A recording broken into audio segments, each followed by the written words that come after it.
Hi guys, welcome to my YouTube channel +2 accounts tutorials. तो आपने मेरी अगर पहली वाली वीडियो देखी होगी रिसीट एंड पेमेंट अकाउंट की, उसमें मैंने बोला था कि मेरी जो फर्स्ट वीडियो मैंने अपलोड की थी वो थोड़ी सी ब्लर हो गई थी, इसलिए अब वही वीडियो मैं दोबारा अपलोड कर रही हूँ। इस वीडियो में मैं आपको एनपीओ का meaning and sources of income of NPO वाला टॉपिक कवर करवाऊँगी। तो अपना चैप्टर शुरू करने से पहले मैं आपको बता दूं कि इस चैनल पे आपको शर्मा पब्लिकेशन की अनसॉल्व जितने भी प्रॉब्लम्स होंगी मैं उनको सॉल्व करके बताऊंगी और आपको सारे चैप्टर्स के नोट्स भी प्रोवाइड करवाऊंगी। तो आज का हमारा टॉपिक है एनपीओ। अकाउंट्स का फर्स्ट चैप्टर है एनपीओ। अब देखो, चैप्टर का नाम सुनते ही हमारे दिमाग में सबसे पहला क्वेश्चन क्या आना चाहिए? What is NPO? एनपीओ होता क्या है? ठीक है, अब समझो बेटा। ऑर्गेनाइजेशन मतलब कि कोई बिजनेस। अब बिजनेस होते हैं दो तरह की ऑर्गेनाइजेशन होती है। एक होती है प्रॉफिट ऑर्गेनाइजेशन और एक होती है एनपीओ, जो हमारा चैप्टर है। अब प्रॉफिट ऑर्गेनाइजेशन तो आपको पता है क्या होती है। वो ऑर्गेनाइजेशन जिनका मोटिव होता है प्रॉफिट कमाना, उन्हें हम कहते हैं प्रॉफिट ऑर्गेनाइजेशन। वो गुड्स या सर्विसेज को सेल करके, बाइंग करके, ये सब एक्टिविटीज़ करके प्रॉफिट कमाती हैं, ओनर को प्रॉफिट देती हैं। एग्जाम्पल में आप कोई भी ऑर्गेनाइजेशन ले सकते हो, जैसे कि अमेज़ॉन हो गया, फ्लिपकार्ट हो गया। कोई भी ऑर्गेनाइजेशन जिसका मोटिव प्रॉफिट कमाना है वो ही प्रॉफिट ऑर्गेनाइजेशन। अब एनपीओ क्या होती है? वो ऑर्गेनाइजेशन जिनका मोटिव प्रॉफिट कमाना नहीं होता। देखो, एनपीओ इसकी फुल फॉर्म देखिए पहले। एन से नॉन, पी से प्रॉफिट, ओ से ऑर्गेनाइजेशन। नॉन प्रॉफिट ऑर्गेनाइजेशन मतलब साफ है, वो ऑर्गेनाइजेशन जो प्रॉफिट कमाने के लिए नहीं बनी, उन्हें हम कहते हैं एनपीओस। अगर ये ऑर्गेनाइजेशन प्रॉफिट कमाने के लिए नहीं बनी तो क्या करने के लिए बनी होगी? ये ऑर्गेनाइजेशन नीडी पीपल्स को सर्विसेज प्रोवाइड कराने के लिए और एनपीओ के जो मेंबर्स हैं उन लोगों को सर्विसेज प्रोवाइड कराने के लिए बनी हैं। ठीक है, इनका मेन मोटिव क्या है? सर्विस प्रोवाइड करना, ना कि प्रॉफिट कमाना। ठीक है, एग्जाम्पल में जैसे देख लो, स्पोर्ट्स क्लब हो गए। जो लोग अपनी फाइनेंशियल कंडीशन की वजह से कुछ बन नहीं पाते हैं, सोचो किसी का एम है स्पोर्ट्स में कुछ बनने का, वो अपनी फाइनेंशियल कंडीशन की वजह से नहीं बन पाते, उनके लिए स्पोर्ट्स क्लब बने होते हैं, आपने देखा होगा। सोशल क्लब्स भी होते हैं, लाइब्रेरीज, हॉस्पिटल्स हो गए, जैसे कि गवर्नमेंट हॉस्पिटल हो गए, रिलीजियस डेराज एंड टेम्पल्स, ये सब हैं एनपीओज, क्योंकि इनका मोटिव प्रॉफिट कमाना नहीं है, सिर्फ लोगों को सर्विसेज प्रोवाइड करवाना है। ठीक है, अब ये एनपीओ बनती कैसे है? ऑर्गेनाइजेशन होती है एक, ठीक है, एनपीओ होती है। अब ये खुद तो काम करेगी नहीं, इसे चलाने के लिए कोई ना कोई हमें पर्सन तो चाहिए। ठीक है, क्योंकि ये तो आर्टिफिशियल पर्सन हुई ना, इतना तो आपको पता होगा। जितनी ऑर्गेनाइजेशंस होती हैं वो एक आर्टिफिशियल पर्सन होती हैं लॉ की नज़र में, है ना। ये आर्टिफिशियल पर्सन हुई, फिर इन्हें चलाने के लिए कोई मेंबर चाहिए, पर्सन्स चाहिए हमें इन्हें चलाने के लिए। तो इन्हें जो लोग चलाते हैं हम उन्हें कहते हैं एनपीओ के मेंबर्स। ठीक है, जैसे कि प्रॉफिट ऑर्गेनाइजेशन को शेयर होल्डर्स हो गए, डायरेक्टर्स हो गए, बोर्ड ऑफ डायरेक्टर्स हो गए, ये सब चलाते हैं, मैनेजमेंट चलाती है प्रॉफिट ऑर्गेनाइजेशन को, वैसे ही एनपीओ को मेंबर्स चलाते हैं। अभी प्रॉफिट ऑर्गेनाइजेशन में मेंबर्स कैसे बनते हैं? जो प्रॉफिट ऑर्गेनाइजेशन होती है वहाँ पर शेयर्स इशू किए जाते हैं, है ना।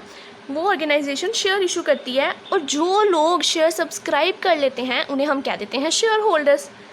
फिर कुछ बोर्ड ऑफ डायरेक्टर्स होते हैं, कुछ मैनेजमेंट होती है जो प्रॉफिट ऑर्गेनाइजेशन को चलाती है। उसी तरह मेंबर्स कैसे बनते हैं? जो पर्सन एनपीओ का मेंबर बनना चाहता है वो क्या करता है, अभी ये एनपीओ है, इसमें वो एंटर करना चाहता है। ठीक है, कुछ अमाउंट लेके आएगा वो, जैसे कि शेयर होल्ड जब पार्टनरशिप का ले लो, पार्टनरशिप में जब कोई पार्टनर आता है तो अपने साथ वो कैपिटल लेके आता है। वैसे ही एनपीओ में जब कोई मेंबर आएगा तो वो भी अपने साथ एक अमाउंट लेके आएगा। अब अमाउंट वो 3 वेज में ला सकता है। एक सब्सक्रिप्शन,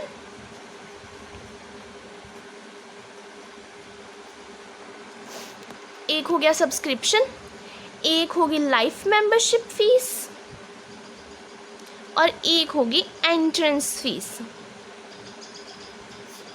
इन 3 वे से वो अपनी अमाउंट लेके आ सकता है एनपीओ का मेंबर बनने के लिए। ठीक है, अब समझते हैं ये तीनों चीज़ें होती क्या हैं।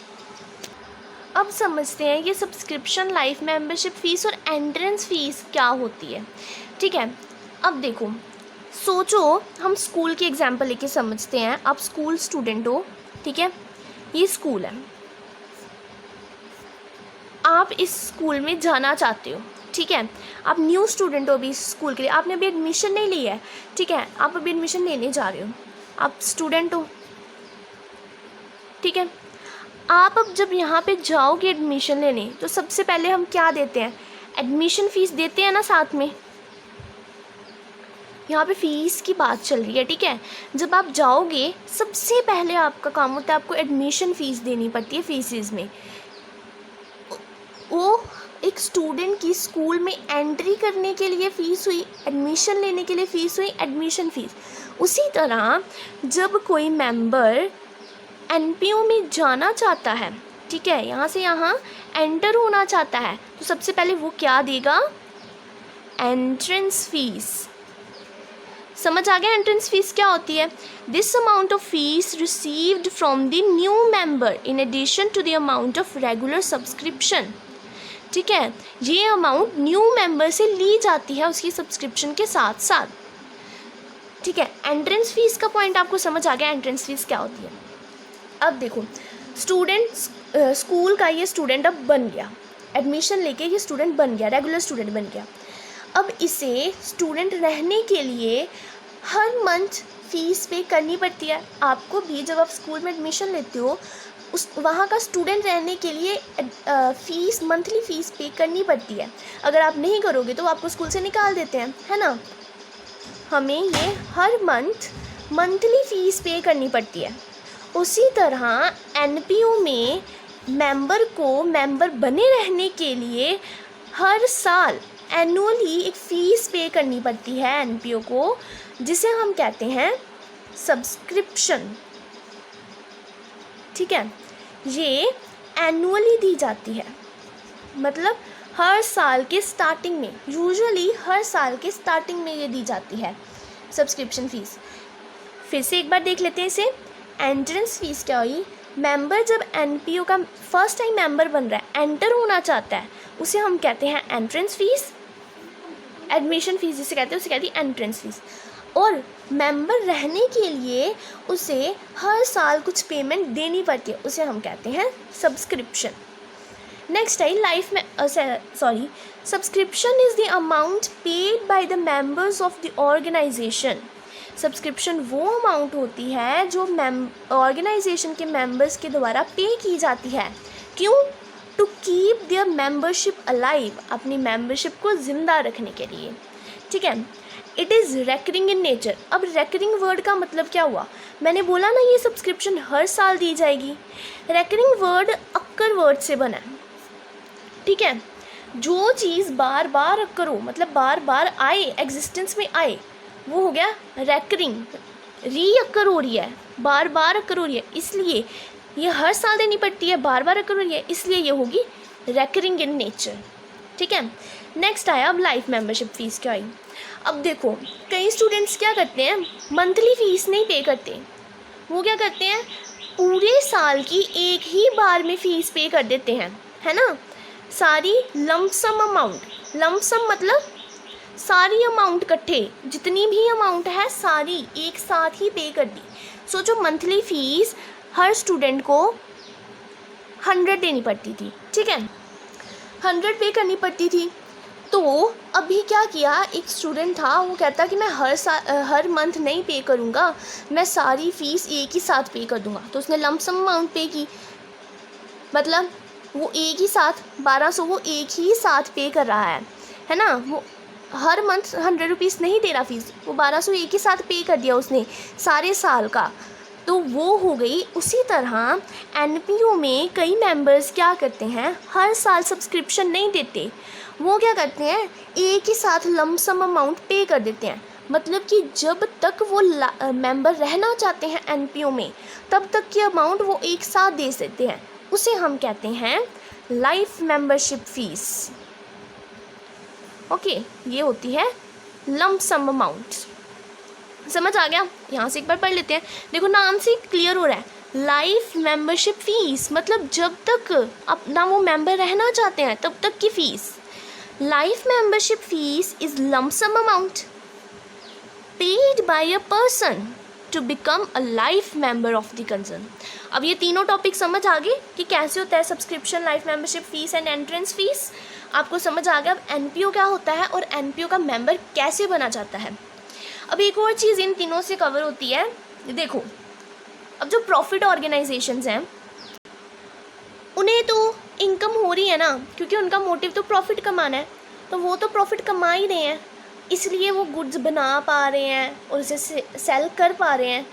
बट अब जो एनपीओ है उसका मोटिव तो प्रॉफिट कमाना नहीं है, तो उसके पास इनकम कहाँ से होती होगी, उसके पास पैसे कहाँ से आते हैं लोगों को सर्विसेज प्रोवाइड करने के लिए। अब ये तो नहीं है ना कि ये सारे मेंबर्स ही सारी अमाउंट दे देंगे, इन्हें भी तो थोड़ा बहुत अपना घर बार चलाना ही है।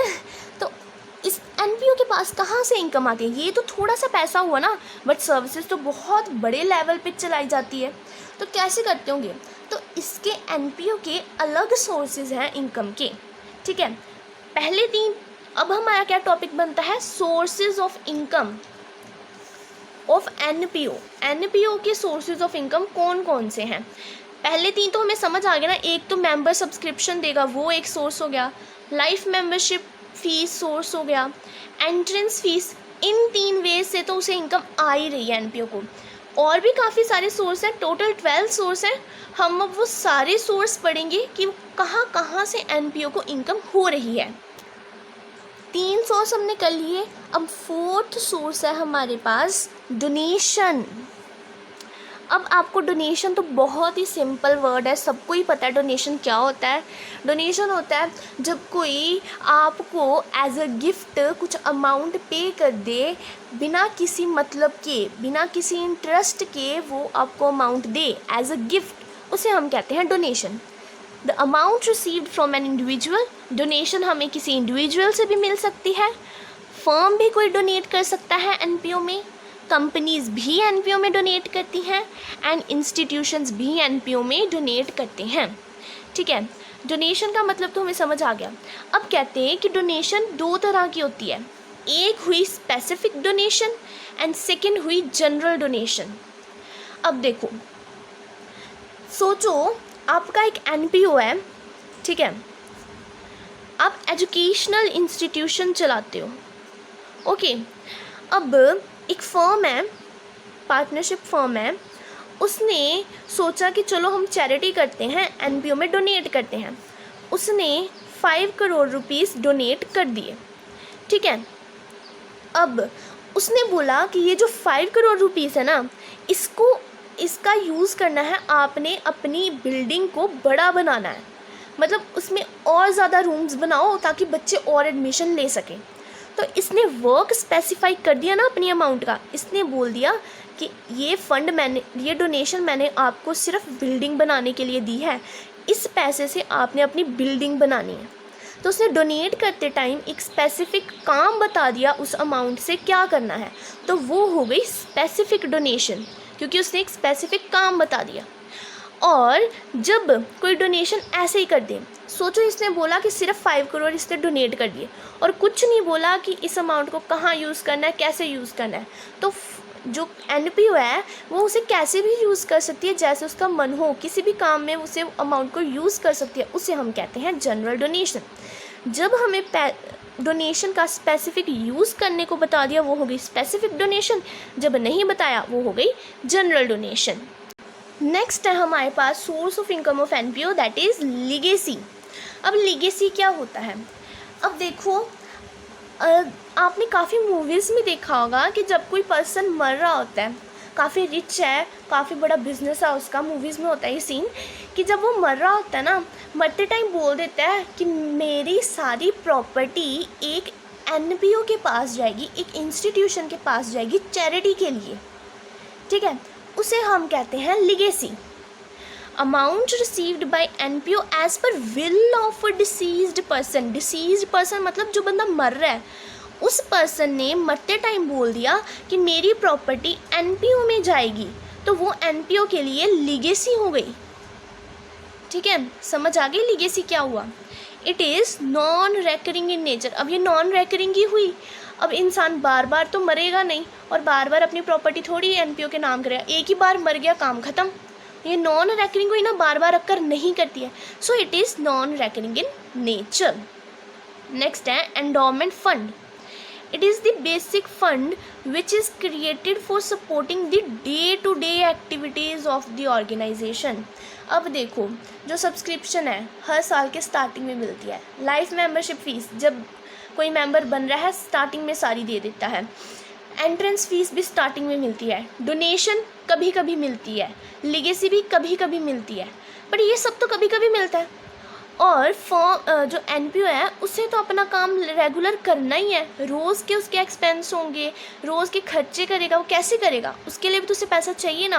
तो वो उसका होता है एंडोमेंट फ़ंड। एंडोमेंट फ़ंड वो अपना बना के रखता है एक, और उससे वो अपनी डे टू डे एक्टिविटीज़ के एक्सपेंस करते हैं एनपीओ वाले। ठीक है, 7th है हमारे पास गवर्नमेंट ग्रांट। अब देखो, हम एग्जाम्पल लेके चलते हैं इसमें गवर्नमेंट स्कूल की। ठीक है, अब गवर्नमेंट स्कूल है जो, उसे अब उसके क्या क्या काम होते हैं गवर्नमेंट स्कूल के।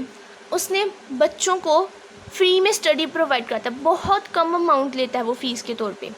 फिर उन्हें फूड भी प्रोवाइड करवाते हैं, फिर उन्हें यूनिफॉर्म भी देते हैं फ्री में। काफ़ी खर्चे करता है गवर्नमेंट स्कूल बच्चों के लिए। ठीक है, अब उसके पास ये सब करने के लिए पैसे कहाँ से आते हैं? गवर्नमेंट ग्रांट से।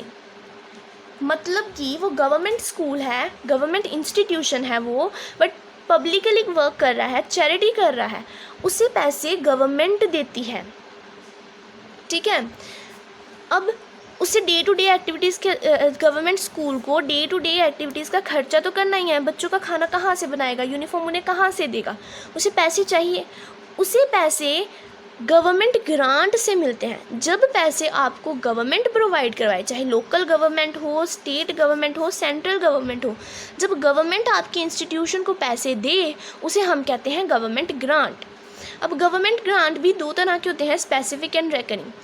सिंपल है डोनेशन जैसे ही, जब गवर्नमेंट आपके स्कूल को, सोचो गवर्नमेंट स्कूल की ही एग्जांपल हम ले रहे हैं, उसने आपको पैसे दिए, पर उसने कहा कि इस पैसे से आपको बिल्डिंग को, स्कूल की बिल्डिंग को और सुंदर बनाना है, इसे बड़ा करना है। स्पेसिफिक पर्पस के लिए पैसे दे दिए, तो ये हो गया स्पेसिफिक गवर्नमेंट ग्रांट। और उसने बोला कि आप बस, उसने पैसे दे दिए, गवर्नमेंट ने पैसे दे दिए, बार बार पैसे देना डे टू डे एक्टिविटीज़ के लिए। जब वो पैसे दे रहा है, मंथली देते होंगे, एनुअली देते होंगे, डे टू डे एक्टिविटीज़ के लिए बार बार पैसे दे रहे हैं, रीअकर हो रहे हैं, तो वो होगी रेकरिंग गवर्नमेंट ग्रांट्स। नेक्स्ट आ गया ऑनरेरियम।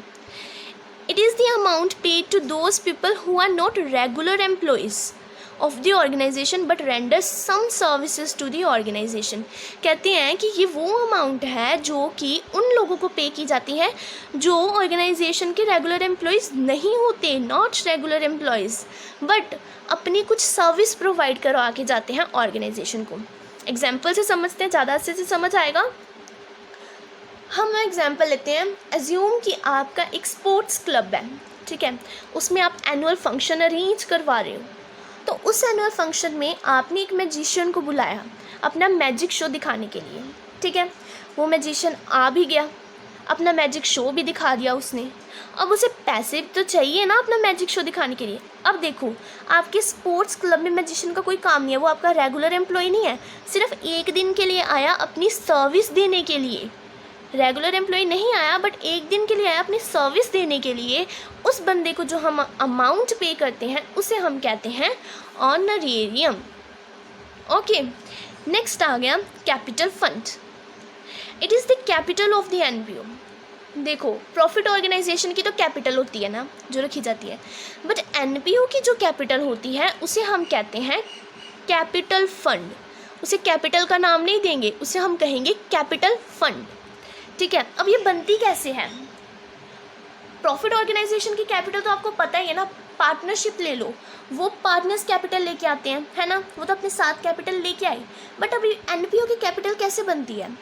जब एनपीओ में मेंबर आया तो वो सब्सक्रिप्शन लेके आया, एंट्रेंस फीस लेके आया, या लाइफ मेंबरशिप फीस लेके आया, या डोनेशन मिली, या लिगेसी मिली। उनमें से जब एनपीओ थोड़ी सी अमाउंट सेव करके रख लेती है, उन सब में से जब एनपीओ थोड़ी सी अमाउंट सेव करके रख लेती है ताकि कोई कॉन्टिंजेंसी आए उसे कवर करने के लिए, उसे हम कहते हैं कैपिटल फंड। अब समझ आया?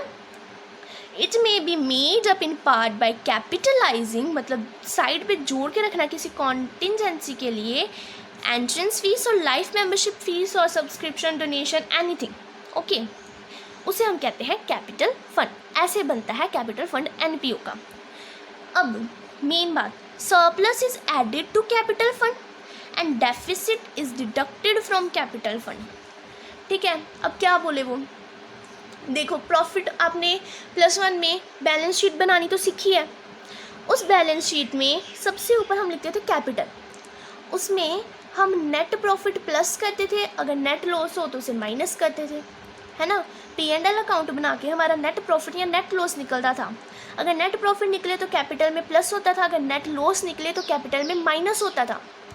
उसी तरह जब हम एनपीओ की, अब प्रॉफिट एंड लॉस अकाउंट तो नहीं बनेगा क्योंकि इसका काम प्रॉफिट कमाना नहीं है, तो इसका अलग अकाउंट बनता है जिसे हम कहते हैं इनकम एंड एक्सपेंडिचर अकाउंट। इसके वैसे 3 अकाउंट बनते हैं, वो मैं आपको जो अगली वीडियो, अभी इससे पहले जो वीडियो पोस्ट की मैंने उसमें बताया है कि कौन से 3 अकाउंट बनते हैं।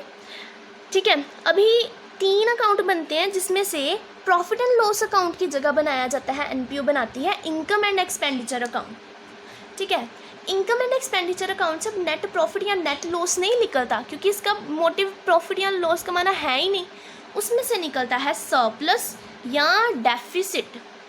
ठीक है, सरप्लस या डेफिसिट, ये मैं आपको इनकम एंड एक्सपेंडिचर अकाउंट की, इसके बाद मैं इनकम एंड एक्सपेंडिचर अकाउंट की वीडियो बना रही हूँ, उसमें आपको ये पॉइंट ज़्यादा अच्छे से समझ आएगा कि सरप्लस या डेफिसिट क्या होता है। तो जो सरप्लस होता है वो हम कैपिटल फंड में प्लस करते हैं और डेफिसिट कैपिटल फंड में माइनस करते हैं।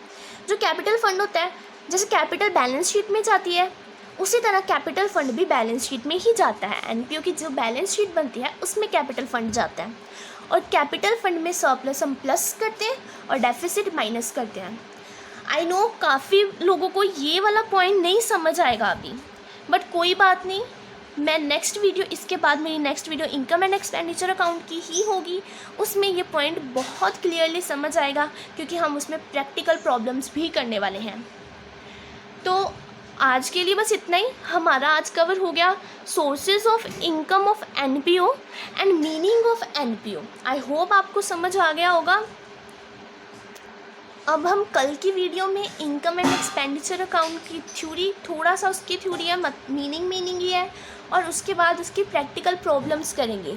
जैसे कि मैंने आपको बोला है स्टार्टिंग में कि मैं आपको सारे अनसॉल्व जितनी भी शर्मा की प्रॉब्लम होगी वो यहाँ पे सॉल्व करके समझा के बताऊँगी सब कुछ।